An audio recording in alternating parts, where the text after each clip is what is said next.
लोकसभा चुनाव से ठीक पहले एनजीटी ने बड़ा एक्शन ले लिया है और यह एक्शन सीधे प्रधानमंत्री मोदी से जुड़ा हुआ है।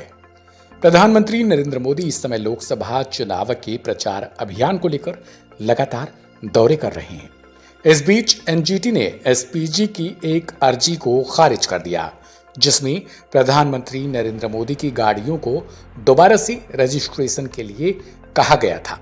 एनजीटी ने एसपीजी के इस अनुरोध को खारिज करते हुए यह हवाला दिया कि वह भली भांति समझती है कि प्रधानमंत्री मोदी की सुरक्षा कितनी अहम और जरूरत है, लेकिन नियमों के मुताबिक दिल्ली में 10 साल के बाद डीजल गाड़ियों पर प्रतिबंध तो अनिवार्य है।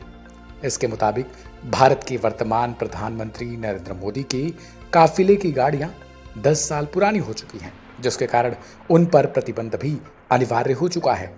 आपको बता दें कि इससे पहले एनजीटी की ओर से इस अर्जी को खारिज किया गया था। इसके बाद एसपीजी ने दोबारा से यह गुहार लगाई थी कि प्रधानमंत्री नरेंद्र मोदी के काफिलों की गाड़ियां अहम और सुरक्षा के लिहाज से बहुत ज्यादा जरूरी हैं। एसपीजी ने जानकारी दी कि तत्कालीन प्रधानमंत्री मनमोहन सिंह के रहते हुए इन गाड़ियों को खरीदा गया। यह गाड़ियां बेहद कम चली हुई हैं। कोई गाड़ी 5000 किलोमीटर, कोई 10,000 किलोमीटर, तो कोई 15,000 किलोमीटर ही चली हुई है।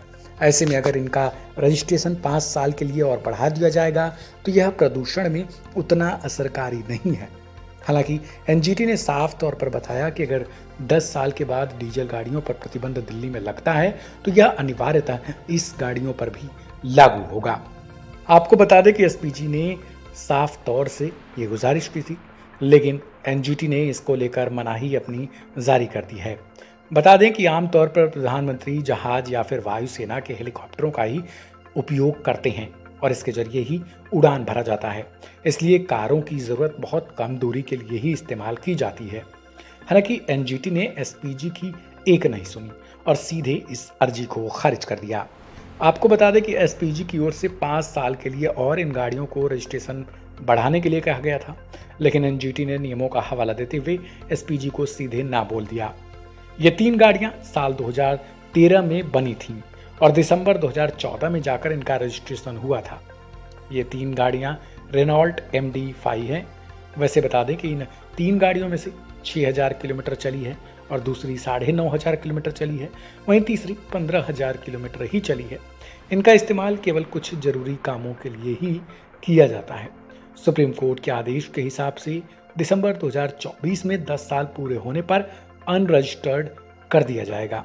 मई 2023 में एसपीजी ने परिवहन विभाग से तीनों गाड़ियों के रजिस्ट्रेशन को अगले 5 साल तक के लिए बढ़ाने का अनुरोध किया था।